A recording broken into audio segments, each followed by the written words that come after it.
ایک بھائی نے کویسچن کیا ہے کہ بعض جو زمینیں ہیں وہ نہری پانی سے سیراب ہوتی ہیں، بعض ٹیوب ویل وغیرہ سے، تو اس میں عشر کا کیا حکم ہوگا؟ دیکھیں مسئلہ یہ ہوتا ہے کہ اگر قدرتی وسائل سے زمین سیراب ہو رہی ہے، قدرتی وسائل کا مطلب یہ کہ آپ کو پیسہ بالکل نہ دینا پڑے، بارشیں ہو جاتی ہیں عین وقت کے اوپر، یا دریاؤں میں پانی ہے اور وہ بغیر کسی قیمت دیے آپ اس کو زمینوں میں استعمال کر سکتے ہیں، تب تو جو سالانہ پیداوار ہوگی یا 6 ماہ میں جو بھی آپ کی پیداوار نکلتی ہے اس کا 10% اللہ کے راہ میں دینا ہوتا ہے، اور 10 کو عشر کہتے ہیں 10واں حصہ، عشرن فعلن کے وزن پر، تو اس کا 10واں حصہ آپ کو دینا ہوگا سوری۔ لیکن اگر آپ کے قدرتی وسائل سے سیراب نہیں ہوتی بلکہ آپ کو پیسہ دینا پڑتا ہے،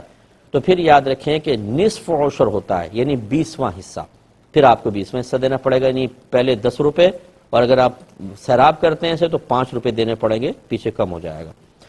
ایک ہی کہتے ہیں کہ یہ انڈیا سے کال تھی بھائی کی، بڑے دردناک انداز سے انہوں نے کہا کہ بیوی سے لڑائی ہوئی، ایک ہی ہفتے میں بیوی چھوڑ کے چلی گئی ہے، اب فون پہ بات بھی نہیں کر رہی، 1 سال گزر گیا ہے، اور میری ماں بوڑھی ہیں، انہیں کھانا پینا دینا ہوتا ہے اور مجھے سب کچھ خود کرنا پڑتا ہے، بھائی بہنوں نے چھوڑا ہوا ہے، میرے پاس ماں کو چھوڑا ہوا ہے، تو میں بہت پریشان ہوں، کیا حکم شرع ہوگا؟ لیکن پہلی بات تو یہ ہے کہ آپ ان اسباب پر غور کریں کہ کون ایسی بیوی ہوگی جو ایک ہی ہفتے میں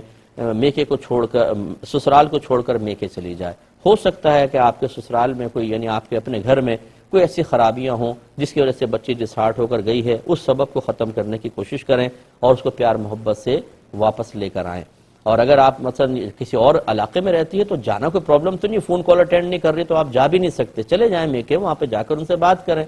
دوسری بات اچھی طریقے سے یاد رکھیں کہ اگر کوئی بچی اپنی ساس کو اپنی ماں سمجھتے ہوئے خدمت کرے، یہ بہت اچھی بات ہے، سعادت کی بات ہے، اللہ تعالیٰ اس کو بہت جزائے خیر عطا فرمائے گا۔ لیکن یہ بھی شرعی مسئلہ ہے کہ بہو کے اوپر ساس کی خدمت کرنا کوئی فرض واجب نہیں، یہ بچوں پر واجب ہوتا ہے، آپ پر واجب ہے، آپ کے بھائی بہنوں پر واجب ہے کہ اپنی ماں کو سنبھالیں اور ان کے لیے انتظام کریں۔ آپ بیوی سے ریکویسٹ کر سکتے ہیں، اسے فورس نہیں کر سکتے، تو اس لیے یہ کہنا کہ جی وہ آ کر میری ماں کی خدمت کرے، مجھے خود کرنا پڑ رہا ہے، تو وہ آپ کی والدہ ہیں، اس کی والدہ نہیں ہے، آپ کو تو خدمت کرنی پڑے گی، آپ پہ فرض ہے اپنی محتاج ماں کی خدمت کرنا۔ لیکن اپنی زوجہ کی کو اگر آپ یہ سمجھ رہے ہیں کہ وہ گناہگار ہو رہی ہے میری ماں کی خدمت نہ کر کے اور واپس نہیں آ رہی، تو یہ آپ کا مطالبہ درست نہیں ہے۔ ہاں اس سے ریکویسٹ کر سکتے ہیں، اور ہم عموماً بچیوں کو یہ کہتے ہیں کہ اپنے ساس سسر کو اپنے والد اور والدہ تصور کریں، اور بالکل یہ سمجھیں کہ اگر آپ کی بھابھی ہوتی اور سامنے آپ کے ماں باپ ہوتے تو آپ اپنی بھابھی سے اپنے ماں باپ کے لیے کس رویے کی توقع رکھتی،